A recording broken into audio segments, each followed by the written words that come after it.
together and individually shocked by the manifestation of what Michael actually is. Yes. Like the revelation. It's like, this is Michael? Right. So, right. We might as well have been on mushrooms last night. I feel like I blacked out. Like, yes. We were on Michael. Yeah. Motherfucking goddamn orange peel beef.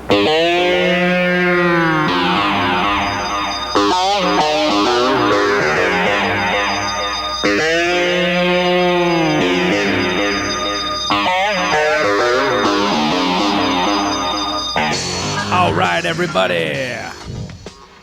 It's one fucking hour time. I, of course, am Evan Husney, and this is the show where we talk about one goddamn movie, and we have just one fucking hour to do it. But tonight, we're doing something a little bit different, but we're going to get into that here in a second. First, let me introduce who we got here. It's a little different here also, because on my left, we got Miss Rémy Bennett. Rémy, how's it going? Hello. Good evening. Oh, so excited for this.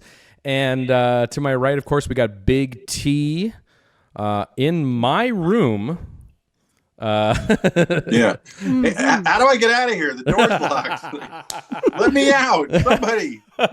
Big T, Tom Fitzgerald.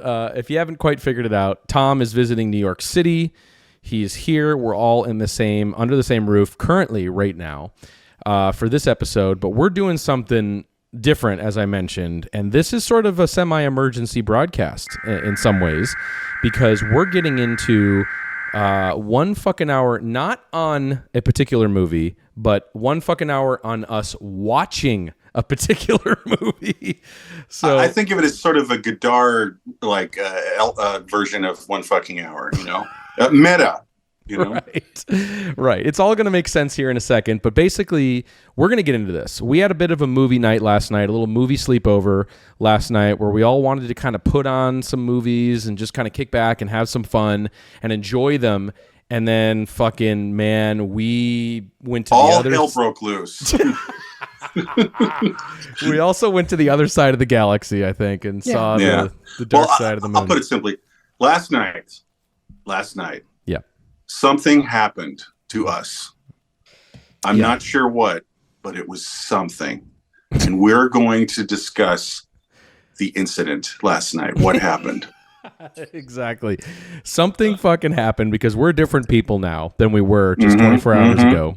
So I think we should just get into this, okay? Because we saw a movie last night. Okay, we saw a movie called Michael, okay? Last night, and we're not talking about that like German foreign language Austrian pedophile movie that is acclaimed and it's a great movie. We're not talking about that, Michael. Pretty good.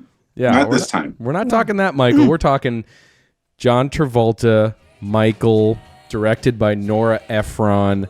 1996. 96. But this is not one fucking hour on Michael. This is one fucking hour on us watching Michael. So get ready for that. So before we get the clock on, just two quick shout outs real quick. The one fucking hour teas are up on our website, link in the description. If you want to order one of these amazing limited edition one fucking hour t-shirts, they are available right now. Or if you want to sign up for the one fucking hour Patreon, support the show, it's just $5 a month. You can get that on patreon.com/one fucking hour. And that's where you can sign up to get access to all of our bonus episodes, audio commentaries, all shit's dropping all the time. So we appreciate everyone's support who's gotten either a shirt and or both a patron. So thank you so much.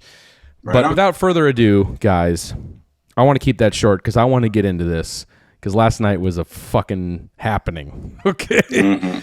So, all right, I'm going to get the clock going here because I want to talk about all of this, what we're talking about here with the clock on. So here we go. Yeah. The Michaeling. I don't know. All right. Boom. All right. So last night, so Tom's here in New York. He is visiting. You've been here all week. We've been hanging hard. We've been having a great time. We've been going out, going to record shops, eating pizza, hanging, doing what we do. Looking for Limp Bizkit t-shirts. Oh no. Not even kidding. Yeah. That's true. And so last night, it was kind of the trip was catching up to everybody. We're getting a little tired. We're like, you know what? We're staying in tonight. And this sort of like universal serendipitous thing sort of happened where like too many coincidences, because when it's Tom and it's Rémy, and when Tom and Rémy get together in the same room, undoubtedly the subject of either Sex and the City or the reboot series, and just like that becomes a topic of conversation, as it normally does. So Tom had walked in the door. You'd walked in the door from being out all day, Central Park, Upper West Side, hanging out, and take it like thinking maybe. I just realized I was checking with you, Rémy, like where is Carrie's apartment? Did I just pass it? Yes. That's what it started in the 70s. That's exactly what. Yeah. Right in the 70s, like I was in the 70s on the West Side by like Columbus, and it was like no, it was actually somewhere else, but it looked a heck of a lot like that row of brownstones. So, and innocently enough, we were so young and innocent, and like life was like a dream. And then this whole cascading series of events started happening. So, but you mentioned, of course, one of our favorite characters in and just like that version of the show, right? Which the is status of Che Diaz. Well, that character returning what is happening, and then just get through this. It's like I just let you guys know, if you didn't know already, the performer who does the Che Diaz character and just like that. Hey guys, of course everybody knows, right? The big cameo of that person Diaz is in You've Got Mail, right? The grocery clerk, right? Everybody. And Rémy, you were like... And I'm like, wait, what the fuck? That's so weird. I'm chopping vegetables. I'm going to make dinner for everyone. And I'm like, oh, shit, I was queuing up You've Got Mail. I'd never seen it. I was like, in that mode of like wanting to watch something cozy, trashy, just like... Right. Before you mentioned this. So I'm like, Tom, what the fuck? And you're like, throw it on. Let's do this. I'm like, okay, perfect. Like chill, easy, comfy movie, 90s, like saccharine. Let's do it.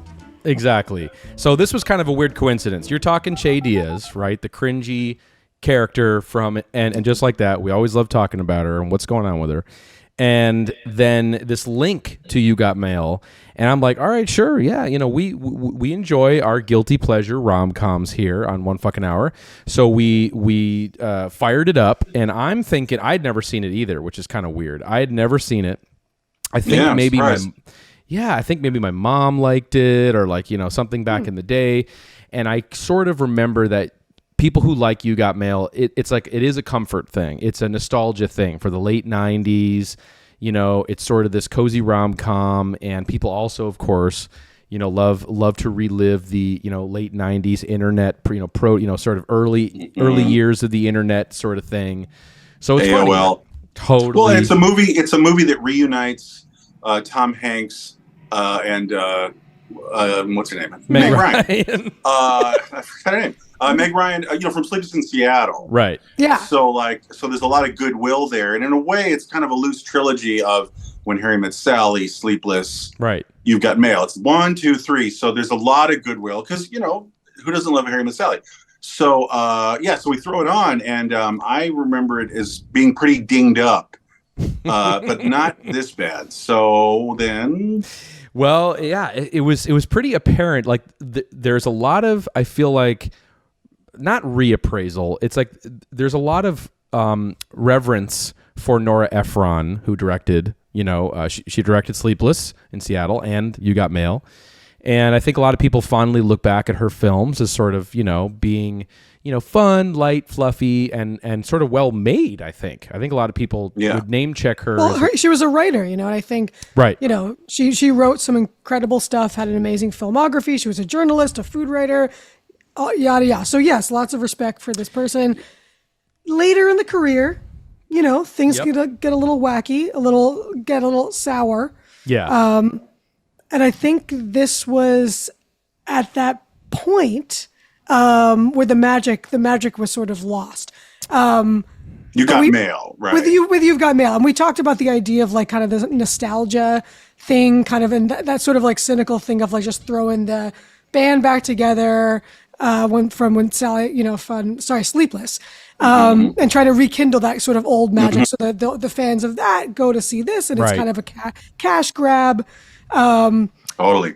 And then we realized that this movie was just completely sort of dead and lifeless. Dead. Yeah, it's weird that people even have a soft spot for this movie still, because it's so boring. It's unbelievable how like it really needs another editing pass, like hardcore. No, it needs like two script revision. It needs script doctors because it's lethargic and it's the pacing's terrible, and it's slacking. The film just dies. Like it kind of has a little kick of an energy. And it has like like the internet's new and like box stores are new, like, but and then it just gets really adrift. We were really surprised at how amateur hour it really was, as far from script to, the direction, Yeah, exactly. And that's on Nora, Totally. Yeah. It sort of seemed like most of the scenes were just were elongated. They sagged. Literally every scene just had a sag to it. That was so funny to watch and to appreciate. And then Meg Ryan, like not her best look, not her best period. This sort of like, I don't even know what you call it, like this sort of short hair pom-pom. Well, it was Karen. at the time. It's called the Karen now, but it was very trendy at the time. The kind of like sharp bob that was like layered and bleached and stuff. But her charm is sort of like not working here. Yeah. And we kind of went on a deep dive about that too, and lots of overacting, lots of like silly. Like there's a scene where she's like pretending to fight, and she's like. God. And with this like little face on, like putting your dukes up, and like it's all very like just like kind of cringe. Lots of like overblown facial sort of acting with when she's even writing an email, when she's composing an email. It's like she's like never written an email in her life. Very self-conscious and mannered, and she's not getting away with whatever cute tics that she maybe had as Sally in the original film. Yeah, it's not clicking here, and I think it's maybe because she feels adrift in this like underwritten character and this underwritten narrative, Right. So she's just kind of like, I'll just turn on the old charm, and she's sort of just adrift, like making kind of spastic tics. Right. So there's a lot of problems. A lot of problems. We barely got through it. And Wasn't that fun? And I think and also the creepiness of like the Tom Hanks character, that he's like, he's lying to her online, and he doesn't reveal his identity until like the very, very basically last moment of the movie, and you don't ever contend with that, or there's no like, remorse for that. So I think like at the end of the day, what we came to think was like, okay, this type of movie, there's a purpose for this type of film, right? And it's to feel like there's like a narrative. It's, it's driving along like a little engine, and it's tight and it's fun, and it gives you that warm, cozy feeling. And you're like, if that kind of film is not delivering on that, then like what the fuck is it worth, right? Yeah. It's like a dessert treat that doesn't taste good, Yeah, exactly. Right, like wasting calories on a on a dessert. That's just there's really no tear mediocre. jerker moment. There's no swelling in the heart. It's just like completely dead. Yeah, and then and then characters disappear. Like Greg Kinnear is her husband, and he just evaporates, into the movie, and then like you just get trapped in these sequences that don't end. Like you're at like you're in like a tea, like sort of like a tea time, with that woman from my favorite. Yeah, she'll come up in a minute. Edith Bunker from All in the Family, lady, whatever her name is. Right, so you're like trapped there for 10 minutes, and then you get trapped in another 10-minute sequence in an elevator. Literally, like this metaphor that we're in this movie. We can't get to where we need to go in this movie, and we kept. But thinking, that goes nowhere. Nowhere. Like it's a big buildup for the big stuck in the elevator scene. It just fizzles. Yeah, and it's totally unnecessary. Oh, the film. We also just said like, ooh, could have lost half an hour easy of this 2-hour film. Yeah, easy, totally. Easy. And it's a remake of a 1940s film with Jimmy Stewart. Very like classy, great film. The Shop Around with the the Corner. same concept, Shop Around the Corner. So it's like, obviously Nora is also into this idea of like bringing back the Hollywood tropes of like His Girl Friday with like the bickering couple who are seemingly opposite, and by the end they get together, and it's meant to be, and there's a great payoff, right? Because like the characters are genuinely charming, like a Cary Grant or whatnot. Oh, right.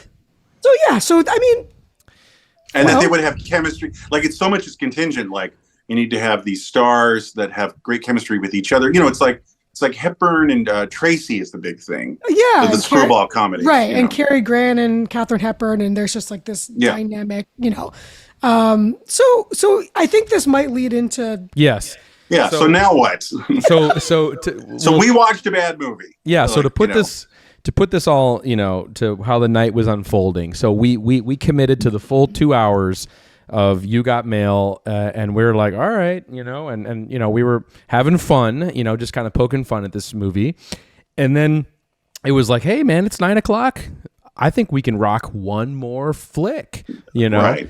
And let's try this again. So I walked away, and what happened? Like, what? Tell me.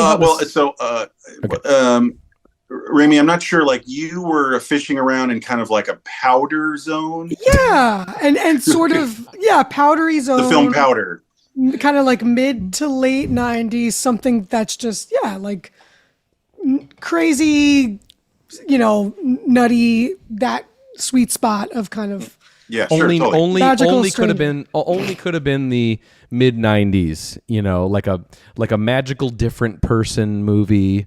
That affects and changes the lives of everyone they encounter. Right. We love this kind of stuff. So what of course pops up in a good old like kind of algorithmic way, right? In some like hardcore like you might also like zone. There's a little thing. Oh, Michael, and I was like, and just for my sake, I was always like, Michael, which one is that? Which one's Phenomenon? Which one's Michael? Which one of the two, like 1995 John Travolta as a special person movie?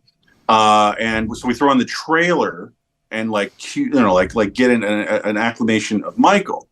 So I'm watching it. I'm fine. There's no PTSD. Like I feel like You've Got Mail is way in a rear view mirror, like a distant memory. Yep. And then I'm looking and like, wait, who's in Michael? Oh my God, it's that the old lady from You Got Mail.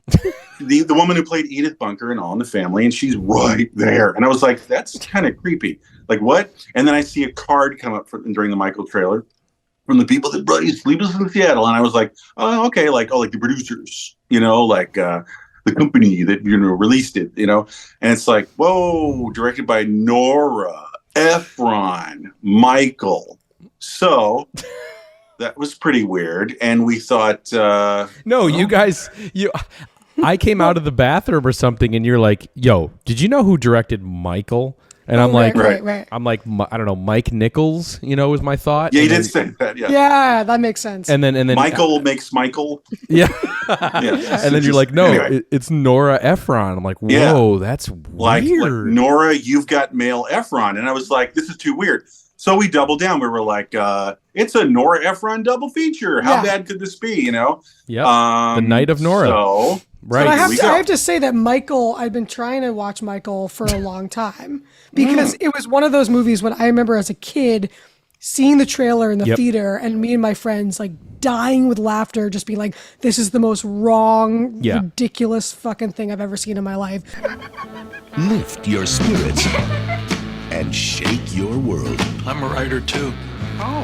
Michael, he's an angel, not a saint. Just like disgusting Travolta shit.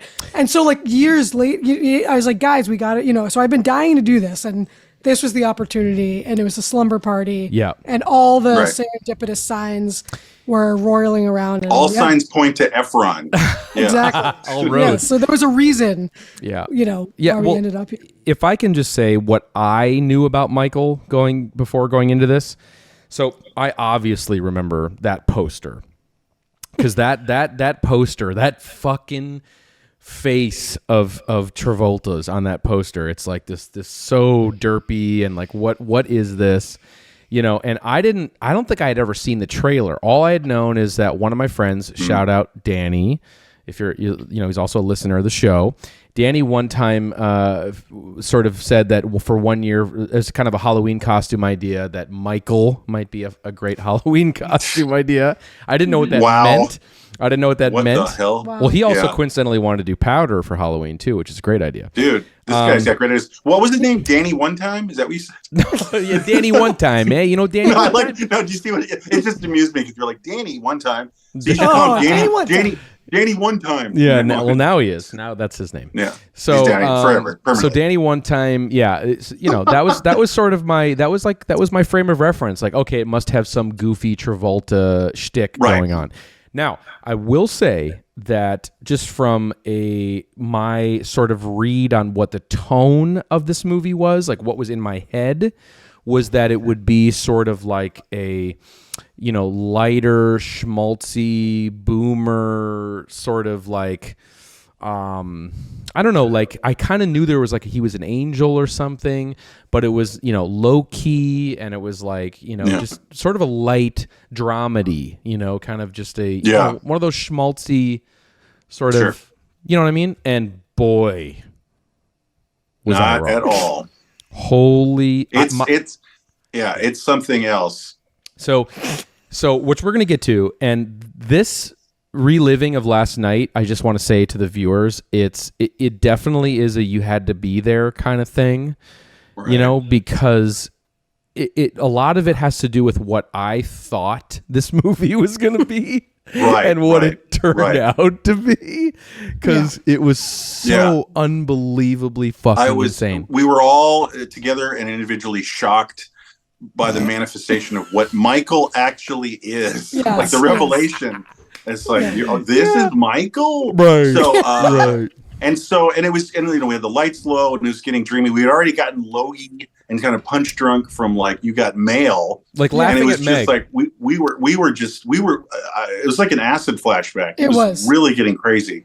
It was, because we had spent 2 solid hours laughing at Meg Ryan and kind of being sensory deprived with You Got Mail. So we're like hyper fixating on like the way that she looks, like, Meg like sniffing, like she had this weird like resting sniff face that was driving me insane. So I'm like already focusing on like just really weird details. Like that's where my head's at. So going into Michael, like I'm trying to get a hold of this movie. So let's just talk about how it opens, okay? Actually, what's a good way to describe what I thought it was, real quick? I thought it would be sentimental, and I thought it would be like Forrest Gumpy, where like you know what I'm sort of saying, like he's a special, a little more like Hollywood kind of. like he's a special, but very angel. earnest and sincere. Thank you. Earnest, sincere, sentimental. Like he's a special angel. He's an angel that's been touched by an angel. Yeah, like a little more like that. like subtle, like a little more subtle touch. Yeah. That's what I thought. But it was. Because of that poster. That poster, he looks special. I'm sorry. But that's plot how they twist. Right. It's glib and grotesque for starters. Yeah, exactly. So, okay, let's just talk about, do you remember how it started? Because it started like a hard art European film. Like we were name dropping Arabal, Borowski, because it has all these little people elves that are running out of like some car? kind of like a helicopter or something, and like and there's nothing to grab onto. It's just I almost forgot about that. There's my god, it's a series of dislocated, vaguely Christmassy images. Yes, and there's are they Eskimos? No, they're little kids. Okay. They're little kids playing elves, and you're getting these like very beautiful establishing shots that are like sky gradient that looks like Paris, Texas. It looks like like Robbie Mueller is shooting like these kind of magic hour gradient establishers of like the Midwest, and but you don't see like the close up of a face of an actor for what feels like 15 minutes. Yeah. Like you're seeing like disparate, like angular, like just kind of video art. No dialogue. And I'm like, this is pretty fucking obtuse for Michael, holy for Hollywood. shit. Yeah, for Hollywood, totally. So I'm like, okay, this is weird. What the fuck are we watching? And there's kind of bad, almost dated late 80s boomer soundtrack happening. Heaven is my home. And I'm coming back anymore. I remember Randy Newman. Randy Newman is drizzled all over the whole film. Of course. Totally. Which is the ultimate, just like boomer sentimental, like boomer bullseye. Yeah. Yeah, exactly. You want some food to eat? Okay. Yeah. So Come talk to Michael. right. So okay, so we're settling into this. Then we realize that we don't know the plot, we don't know shit, and then we see Bob Hoskins, and we're like, okay, cool. I just realized something, guys. We didn't even talk about the fact that Dave Chappelle was in You Got Mail. Okay. Sorry. Yes, he was the best, Tom Hanks' best friend, inexplicably in that just Mail. hit me. The That most just hit me. unrealistic pairing. Right. It's a very awkward, shoehorned, So weird. buddy. Yeah. So weird. Anyway, okay, sorry. So Bob Hoskins. We see Bob Hoskins, and he's the editor of this like National Enquirer-esque grocery store tabloid paper. And you meet these two writers. We have William Hurt, of course. And what's the other guy's name? God. George? I don't know. But I do know that the poor man's Oliver Platt. Yes. Right, I know. Folks, he's the painter, will they, won't they, flirtatious friend of Murphy Brown. Yeah. Okay? For all you Murphy Brown heads out there. He's that guy. I can't remember his name either. His name is Robert Pastorelli. Pastorelli, yeah. And he had a moment, and there was a window, because he was actually pretty popular, and the show, Murphy Brown's pretty popular. Yeah. And he had a window where he would be cast, third or fourth down of the bill in a film like this in Hollywood, and then not. Then he had kind of a strange future, and he's long gone, and maybe some of his lifestyle is affecting some of the film, which we'll get into later. Yes, so we will. So anyway, so yeah. Well, and I just want to say also, just in the dumb architecture of things, like Bob Hoskins is playing this broad, what's his name? Murdoch. Yes, like Australian editor. Like a crass, loud, like greedy bastard who's like, let's just grab everybody and squeeze them dry for for headlines, like exploitative. And it's cartoonish. He looks almost Dick Tracy-ish. His overacting is out of control. Very cartoonish, which is, we got to say, tonally so incongruous to the sort of hard art opening of this movie. Now, I have to just say, that's my recollection of last night, because we might as well have been on mushrooms last night. I feel like I blacked out. We were on Michael. Yeah. We were laughing so hysterically. Like, I feel like at moments I lost consciousness. By the end, I just had to let it go. I'm just gonna hysterically laugh because I can't control it. Like, let's go. And it was like, I was giddy. Yeah, giddy. We were hysterics. I'm telling you, we were laughing.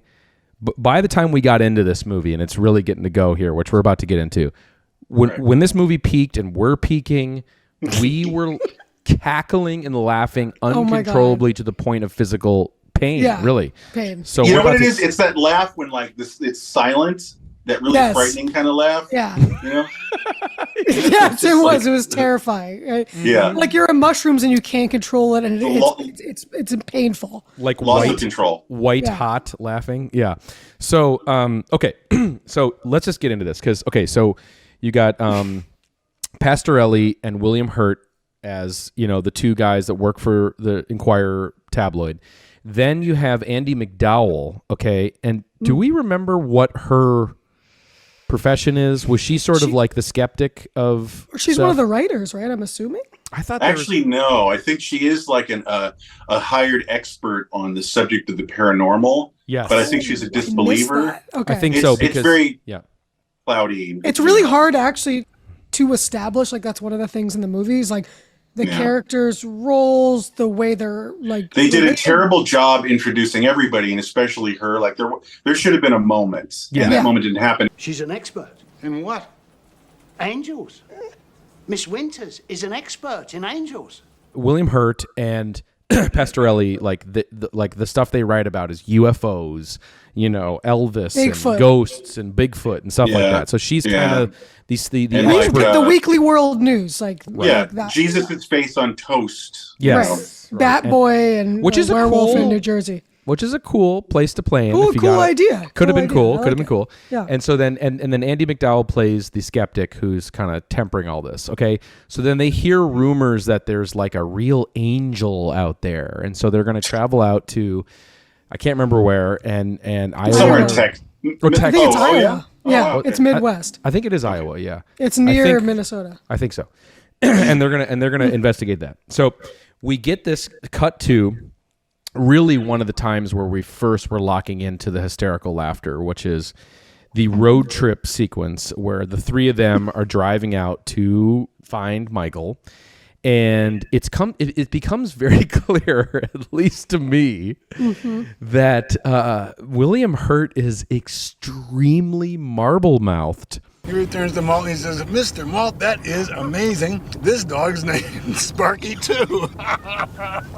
in delivering his dialogue. Now, I like William Hurt. I mean, Altered States, we've talked about him here on the show.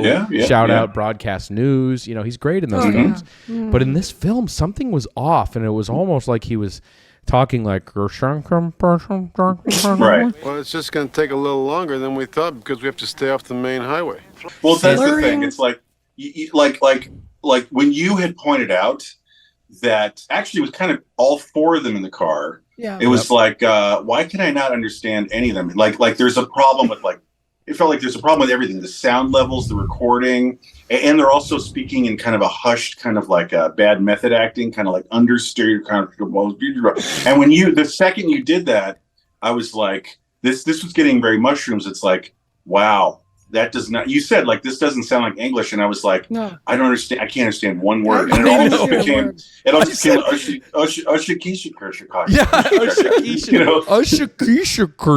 I literally could not. There was a scene we were watching. They're driving in the car. And I'm like, why does this sound like a fucking like Hungarian movie? Yeah, it was like drinking cough syrup and watching. It was like Now let me just say. It's taking me back.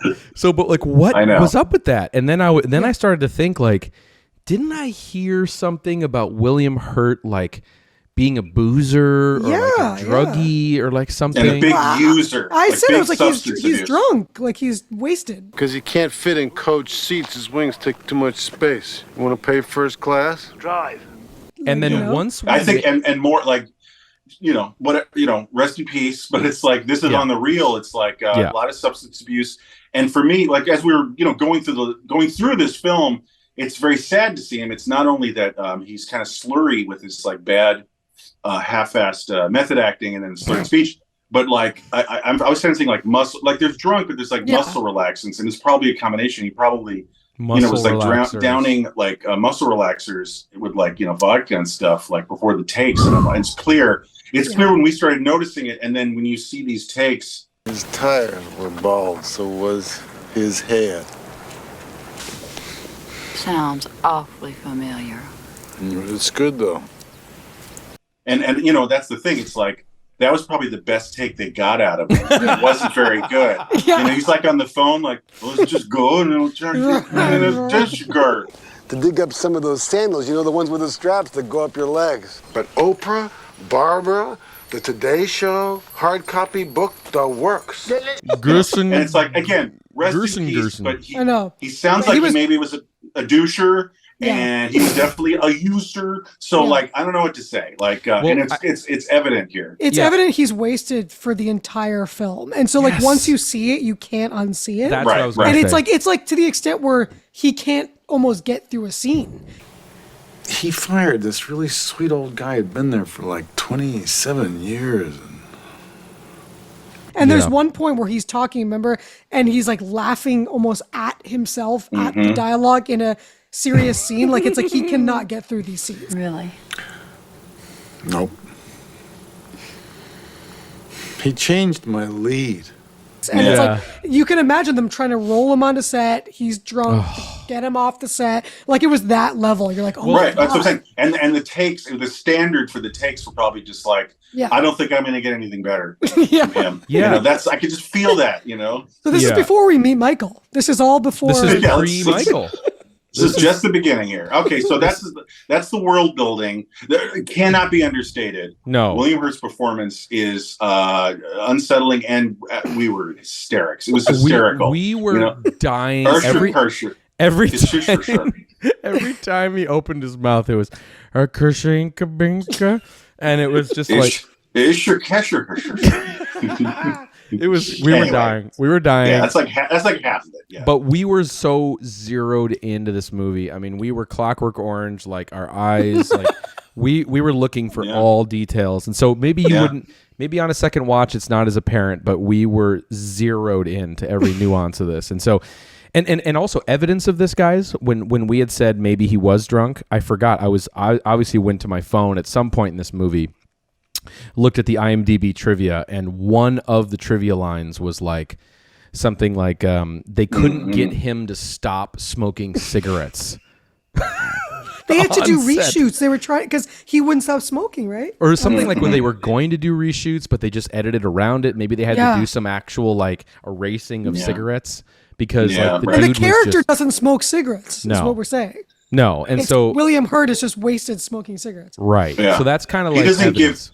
You can just tell hearing that it's clear to us because you can see on screen he doesn't give a F. No, does not give a fuck about this. Not movie. at all. So right now, so that's fun. That's a nice thing to have. Super fun. You can tell that the vibe on set is it's falling apart. It's coming part of the scenes. Right. And Andy McDowell is just kind of, and that's very important as you'll see more as we discuss the stupid plot. Like Andy McDowell and her, it's very significant. And you can tell that she's feeling very arm's length about this whole thing. Yeah. Yes, she's exactly. she's really the only woman in the film. And it looks like she's got too much on her plate to deal with this guy. She feels like a hostage. She feels like a hostage. It seems like a hostage. And she feels like she's the one who's like stuck on this kind of, it just, I mean, maybe we're reading into it, but it's like between William Hurt probably just being a pain in the ass, and then, which we'll get to, Pastorelli shortly, I'm sure, and Bob Hoskins is notorious. I mean, on fucking Super Mario Brothers, him and fucking John Leguizamo would just go out and just day drink all day during the production. They get plastered. Wow. So I think Hoskins, Hurt, the other dude are wasted. Yeah. No one gives a shit. Andy McDowell. And she isn't. No, and she's just like, how do I hold this together? She's like sober. And she's not a charismatic actress anyway. So there's no charisma that's floating in her performance. I wouldn't be surprised that's why she quit acting. Maybe be surprised. we got to find out. And the movie, which we're about to get to, the movie itself is fucking wasted. Okay, this movie is drugs. Okay, which we're gonna get to because so now, and this I remember this when we were watching this last night. We get to the scene where they finally get to where Michael lives. Okay, and they pull up and it's kind of it's a milk bottle motel kind of thing, kind of almost like a weird roadside attraction, which becomes a theme in this fucking movie. But it's boomer cringe Americana, like rusty sign, like for Route 66 is rustling in the wind, that kind of thing. Yes. So they show up and they meet the older woman from Archie Bunker we keep bringing up. And she's there, and her performance right off the top was so strange and over the top that I was like, this is like starting to feel like David Lynch. We started making David Lynch comparisons at that point. Yeah. Well, then, like the scene when she just starts hacking. Yeah. Like she's inviting them into her living room, and she's talking, and she's just going,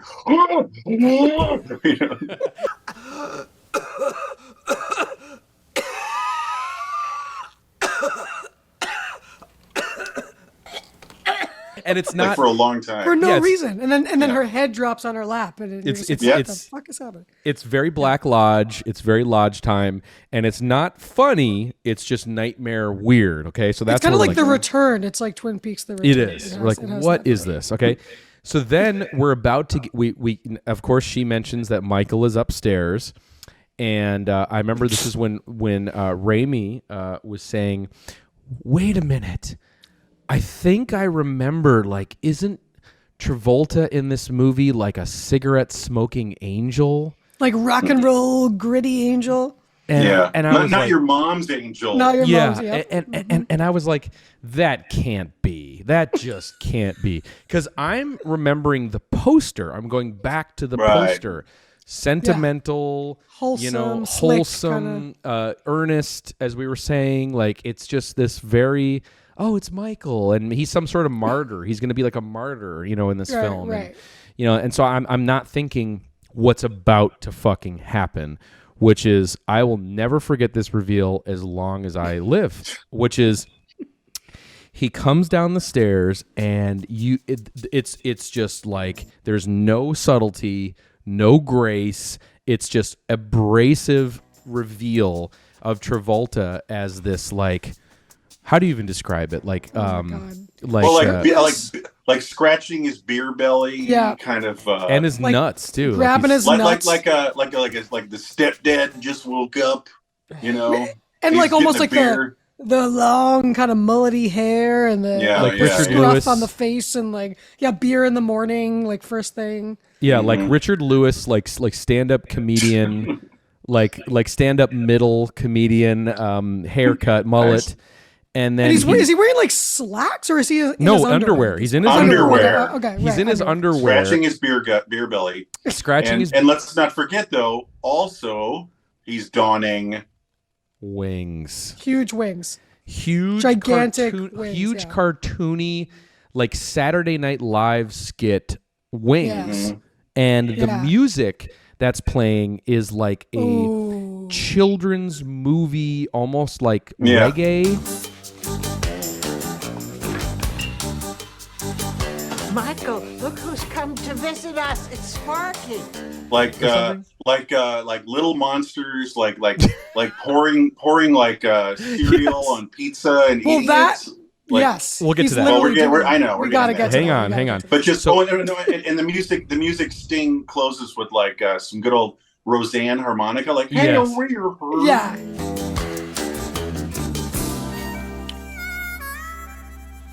How do you do? Yeah. So I'm just like, I had no idea. I know. That was what this was. Yeah. And then what does that mean? Where it's going? Like, what is that here? I just had no fucking idea that is the tone. The tone was so far from anything. This like jokey. What am I supposed to do with this kind of crazy thing? So that was. You're right when you say little monsters. Like, even though that's kind of extreme to say, it almost has that like. And I don't want to say Beetlejuice because that's giving it way too. Beetlejuice is incredible. Credit, but like. It's like it's that kind of like he would burp like and kind I was just gonna say at the dinner table and fart or something like a garbage pill kids, garbage pill. Totally. It's like I'm a rude crude Jew, and you look like some unchewed food or whatever that kind of thing. Well, I think the best observation that you made about the tone of this, which again is just so fucking crazy. Which is this? Okay, so we're seeing him scratch his nuts. He's big beer belly, and remember, guys, is he smoking yet? I don't know. I think maybe he might have been smoking, and it's literally like, guys, this is what Travolta followed up Pulp Fiction with. Is also hitting me at that time, which is like what? And it just cuts to his big beer belly, which you're assuming that he put on weight for this. He's like, methoding. not unlike Raging Bull. Yeah. he like considers this his Raging Bull, I think. No, he considers this his best performance. He considers this his best performance. So it was fucking insane. We also have to mention that there's a reference. I think Andy McDowell makes a reference at this time saying that he smells like cookies. So he's in his underwear and beer guts smelling like cookies is the character that we're giving him. Oh, this movie, yeah. Then all, of course, the characters, their jaws hit the floor when they see him, and we're just dying. We're fucking dying. And then it cuts to hardcore Twin Peaks Fire Walk with Me, Garmin Bozia, fucking Dusan Makiavev, sequence of of like, fucking the grotesquery starts like really like going up a notch. Of what I love, it's breakfast time. Is what breakfast he's chewing up here, So let's have breakfast with Michael the Angel. So of course there's insert shots of a huge like serving spoon of like cornflakes with like an entire thing of sugar being poured on it. Yeah. And then it's like and yeah, it feels like rude, crude, chewed food dude, like kid movie. No, you know what meets you art said? film. Right. Meets the David alien. Lynch. No, you said today that it felt like one of those kids movies, like almost like an ET clone, Or a Mac and Me. like Mac and Me, like the alien's here at the house and he just eats all the cereal. Yeah, Yeah, he loves anchovies and Oreos. Yeah, exactly. It's that kind of thing. But then it was a John Sayles movie 13 minutes ago. Yes! And you're like, what the fuck is happening? Right, exactly. And wait, so he's eating the food, and then shit. So where are we now? Eating the food, pouring the sugar. I forgot what I was going to say. They look and see if his wings are real, and then essentially what happens story-wise is they are going to bring him back to Chicago, to where the Enquirer offices are, because he won't be photographed and all this stuff, and so they're going to take him back and do a magazine article story about him.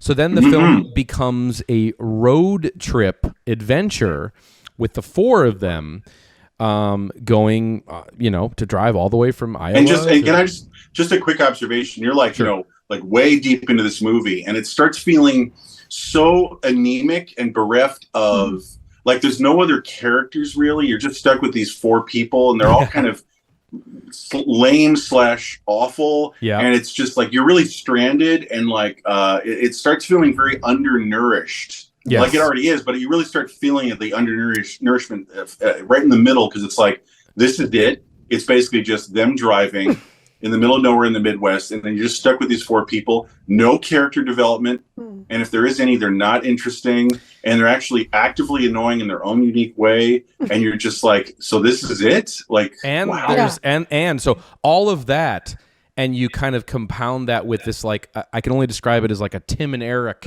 like sense of humor with William Hurt's like Gershon, and you're like, what? And what am I watching?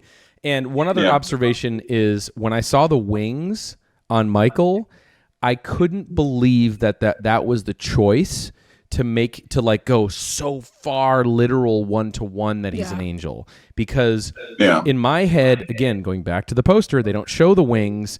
I was thinking that he'd be like low key an angel, like you don't in K-Pax, like you don't know like what his deal is. Like or you know what I'm saying? Ambiguity. Like, there's an ambiguity, right? Like he could be crazy, Not here. There are huge wings, feathery wings, like stuck to his back. Yeah, really. And like you had said, Tom, it's almost like something out of a Terry Gilliam movie. Like the wings remind me of something Baron Munchausen. There's something like Brazil. Fisher King fantasy. And Fisher King fantasy, exactly. So then all of a sudden we're talking and we're like, wait, this is so. Why are all these kind of tones melding together? The cognitive dissonance that we were talking about, because like we were saying earlier, like there is a precedent with these kind of movies that were kind of these slick kind of Hollywood films that they had an angel, like the Warren Beatty one, Heaven Can Wait. Yep. Then there's like The Preacher's Wife with Denzel Washington. There's like Heart and Soul with Robert Downey Jr., The Bishop's Wife. So I was going through all of these thinking like The Bishop's Wife is also Cary Grant.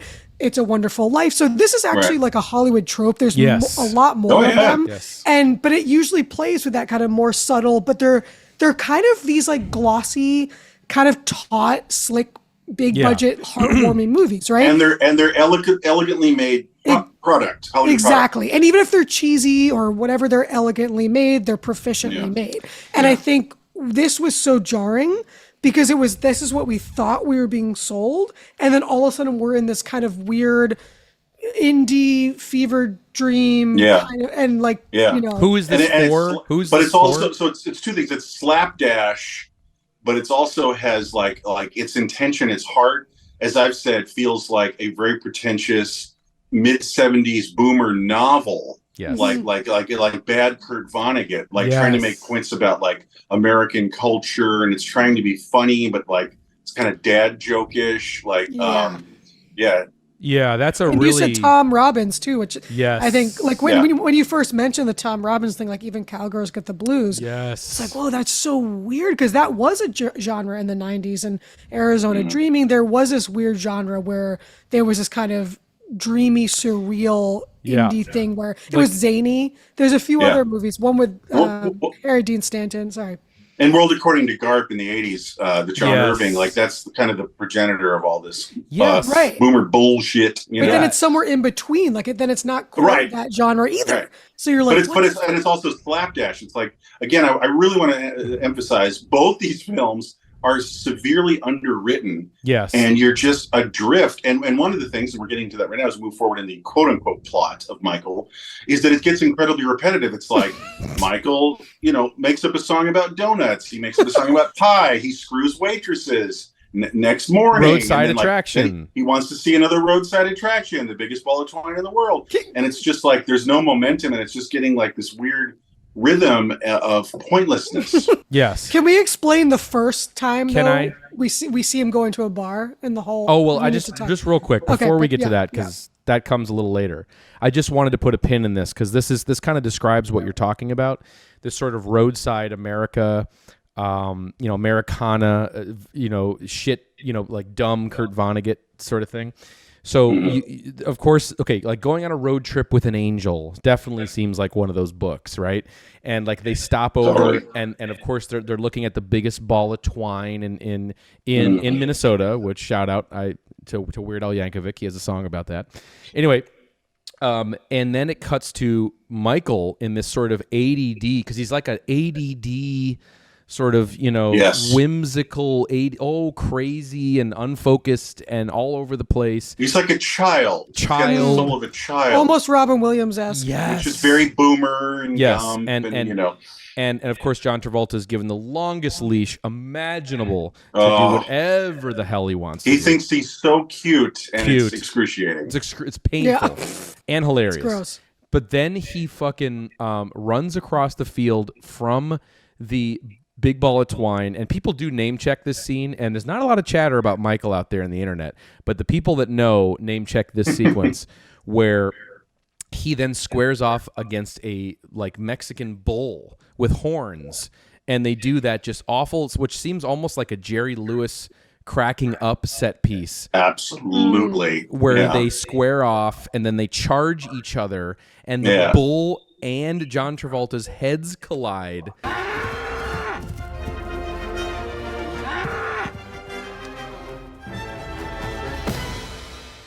And the fucking stupid sense of humor of this fucking movie is that not only is Michael like, ooh, I just smashed heads with the bull. I'm dazed, right. I'm dazed, but the bull is also dazed. The bull's winded like, woof. Boy, that Michael, that was a hard headbutt, Michael. Ooh, I need a minute here. Is this the bull, Yeah. It's ridiculous. Like, what am I supposed to do with this? I did not ever in my wildest dreams, seeing that poster over the last 25, 30 years, think that there would be a bull head smashing sequence. Anyway, I'll shut up. Let's get to pointless, and it has nothing to do with anything. No. It disappears, and it goes to the next pointless thing. It's all pointless. It's insane. Yeah, and it's like he's supposed to be, like we said, like almost like this, like irreverent, mischievous, like almost like bringing like a sense of like joy and like anarchy, but it's just exactly. But it just totally falls flat, and he's not charming, and he's not funny, and he doesn't invoke anything. So he just seems like a dickhole who wants to get laid. Okay, so I mean, what am I supposed to do with? Let's talk about that. Exaggerating. It's like he just keeps sleeping with like waitresses. Let's talk about that. Okay, so the first scene in the bar. So of course he's sitting there and he's like eating French fries and then pouring tons of salt on the French. So like the same thing, sugar. And like it's the same trope over and over again, the same scene, and the rest of them are sitting around just like staring at him. And then of course Travolta has to do the most fucking cringe, Travolta thing, and like get up on in like a dive bar on the side of the road, gets up on the dance floor and starts doing these preposterous, annoying, horrendous with like a trench coat. Right. And all these Well, like he does a whole Vincent Vega thing. yes, and he's with doing these two waitresses. yeah, no like super and that's in the trailer, looking, of course. And super sketch looking waitresses kind of too, which is weird. Absolutely. And so he's doing this full on, sort of redux of the cute Pulp Fiction dance number that like audiences loved it last year. Let's run it back, but let's make it 10 times longer.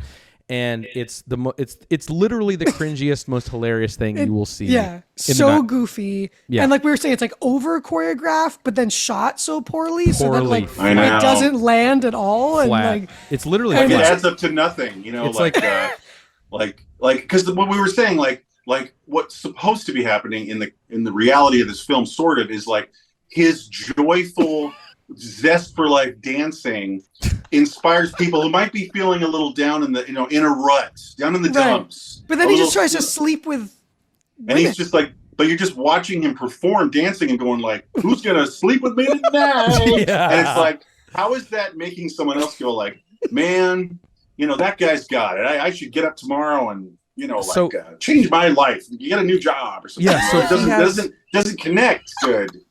So he has some weird, like, compelling, nature about him that basically compels women to him, and to have sexual intercourse with the angel. Yes, and that's it. Not to fall in love, just to. And then he like kicks them out in the morning. Yeah. So he's just a dirt bag, like a fat dirt bag. So then and dumb too. It smells like cookies. Yeah, he smells like cookies. So then listens to horrible white blues music. There's a time where they get arrested. They have to go to court, and Terry Garr is the judge.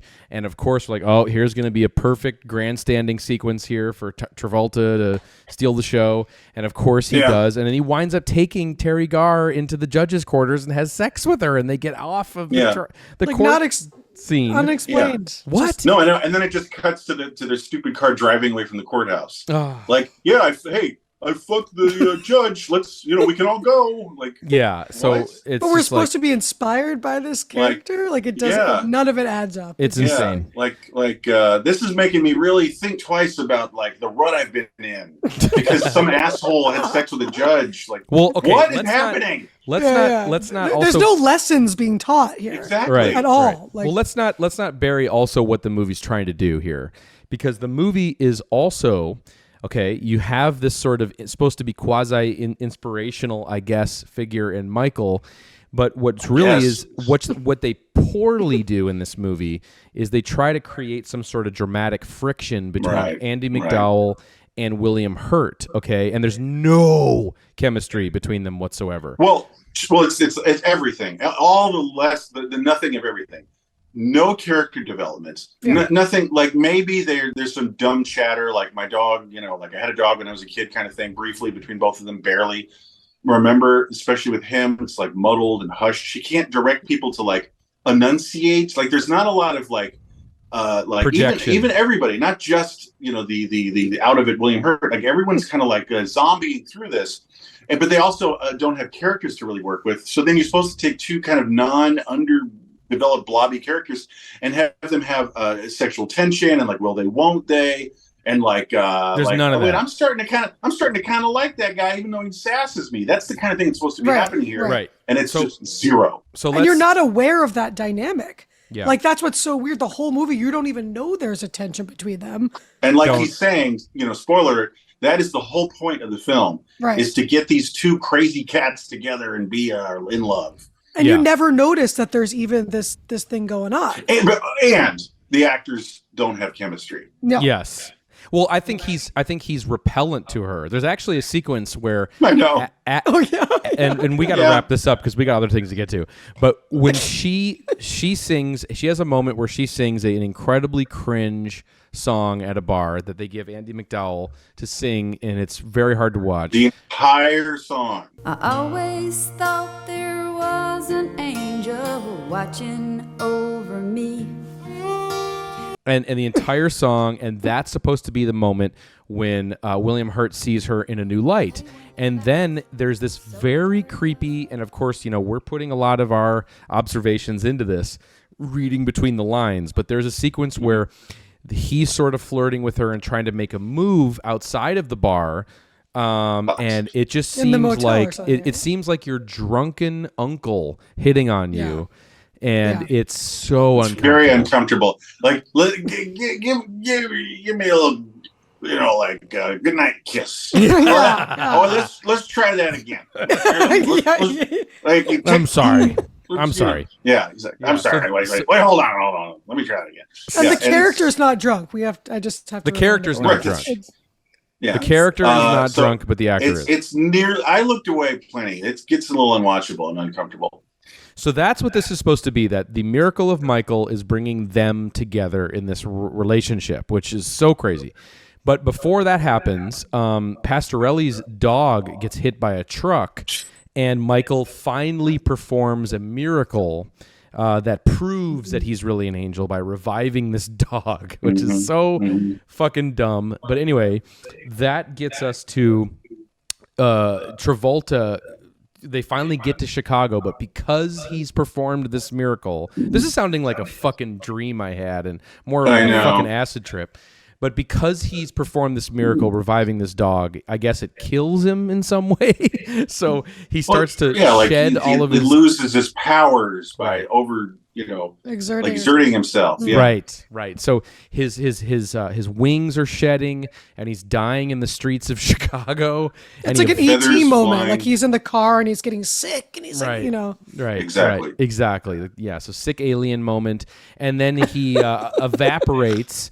And then there's this. I have to mention this because it's the most insane thing ever. Oh, this is it. Let's get down with this. The fucking coda of this movie, because you think it's gonna wrap up like he dies, everyone cries, credits. They all learn life lessons. No, from Michael. He dies, and then there's like a half an hour left.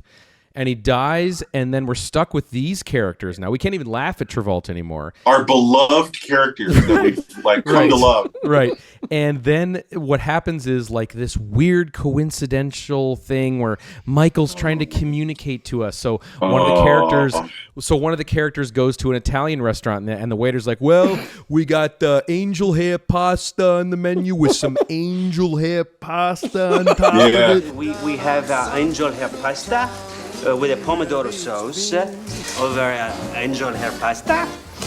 Keeps repeating it. Wait, did I mention the angel hair? Yeah, angel hair it's pasta. Very, again, Jerry Lewis. Yes, very angel, and so all the characters get these angel references in their life. Like I think Andy McDowell I think Andy McDowell goes to a bakery, and they're like, "We have some angel food cake And a piece of angel food cake. They don't have angel food cake. For you here." Yeah. So it's do you want some angel food cake? In the background. And then the best one is of course they see this stupid billboard for a fucking Michelangelo exhibit at the museum on the subway platform. But people are covering it, so you see just like angel, you see Michael. Then you see Michael.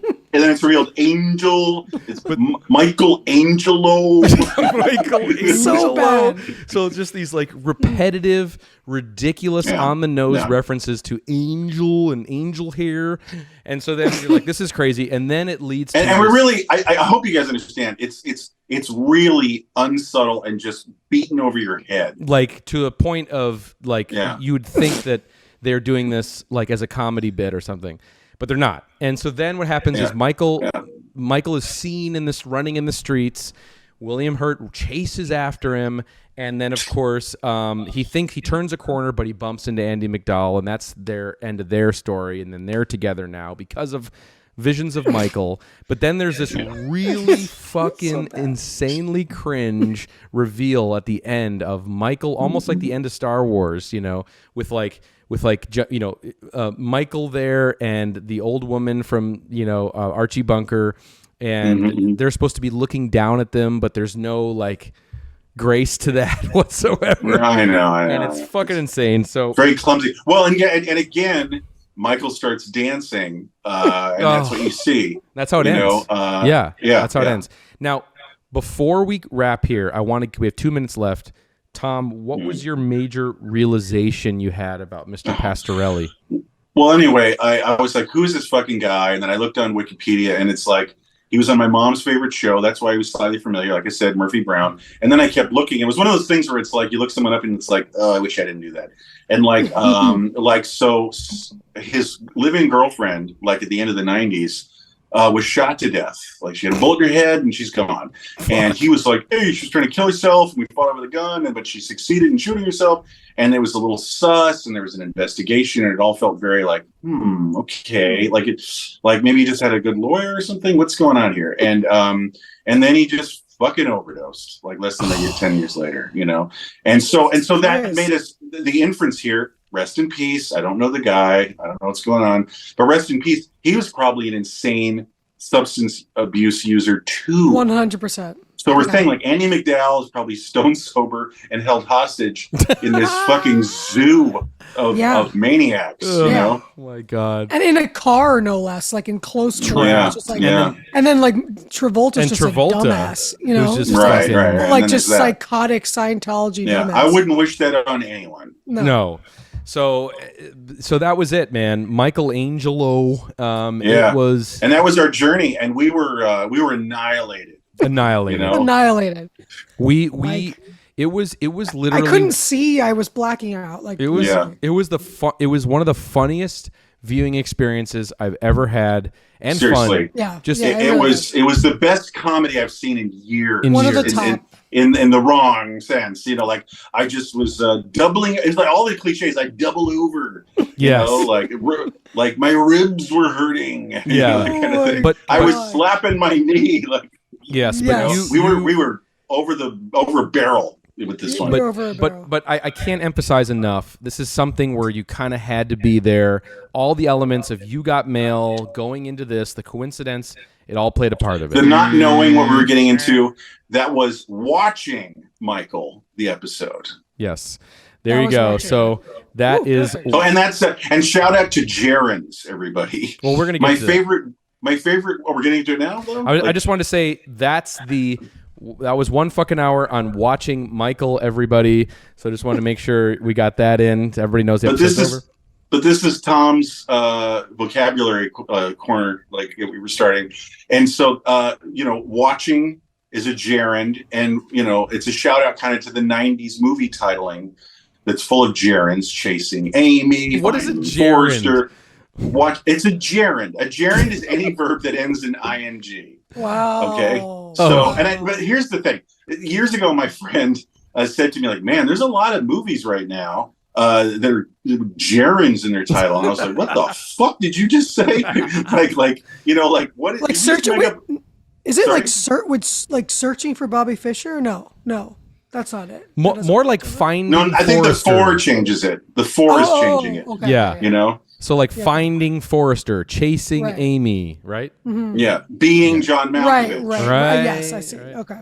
Right. So it really was big back then, and it's and that kind of verb is a gerund, and it's a weird word, and it always amused me because I'm like, and I don't think anybody knows it, but here's our own. We're coining, like I'm saying, it's a tribute to the '90s, and this episode is called "Watching Michael." 90s forever. Yeah, there you go. So that was 1 fucking hour on watching Michael, everybody, and again, you had to be there. I hope.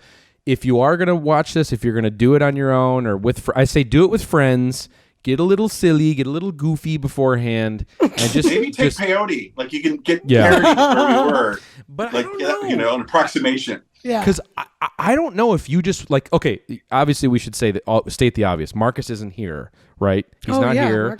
Marcus, shout out Marcus. So he's not in New York, But there's no way that we could have called Marcus and say, "Yo, Marcus." We're doing Michael, so you got to watch. I can't imagine Marcus watching Michael on his iPhone, presumably, and having the same experience that we would that we had. As the tagline of watching Michael is like, no one will ever be able to see Michael the way we saw Michael. You know?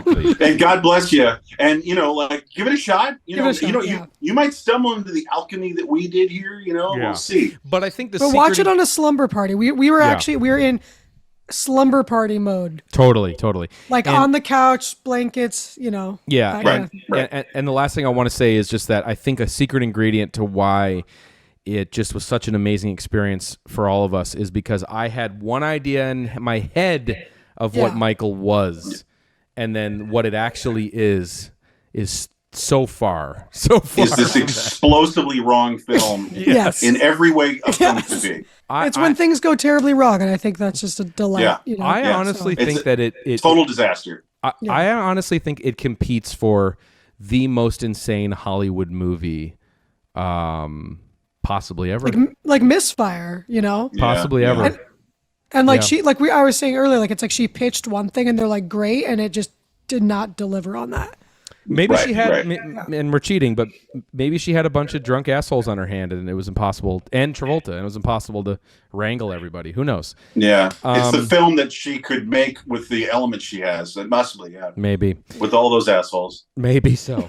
All right, so since... Rest in peace. Rest in peace to everyone. Everyone's dead besides John Travolta. Yeah, all those assholes. Everyone's dead. Yeah, everyone's dead. I'm dead. Yeah.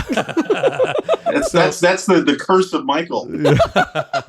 Be careful what you say out loud. All right, Michael curse. Yeah, Oh, God. The Curse of Michael. Isn't that a Halloween film? Yes. Yeah. Okay, so real quick, I just want to say, since this is sort of an emergency broadcast, since we're all here in the same space, we don't quite know what we're going to do for when the time you see this, what the next week's episode will be. So, I guess, just stay tuned, watch. So this is a good opportunity to, if you're not following us on social media, definitely hit us up on Instagram at @onefuckinghour. That's where we usually post what's coming up. And that's where you can follow us and get all the info there. So we'll post what our next week's show will be. But thanks, everybody. 1 fucking hour on watching Michael. And, of course, man, I cannot wait for what this is going to be. But maybe this is the whole movie Michael will play now. Here you go, everybody. Here is your moment of Zen, your Michael of Zen. Here we go, everybody. All right, take care, and we will catch you for on next week. All right, see you later. Bye-bye. Michael. A warm fuzzy of a movie, romantic, comedy. I mean, it's and it says something. You are the angel, and when I heard you were playing an angel, I said, "But of course, but of course." That's sweet. In this, as the angel, you of course come with a full set of wings, and then a trench coat. Right, to hide those wings. Yes. I think it's going to be the most famous coat since Peter Falk's. Someday they'll both be in the Smithsonian Institution, I'm sure. Motherfucking goddamn orange peel beef.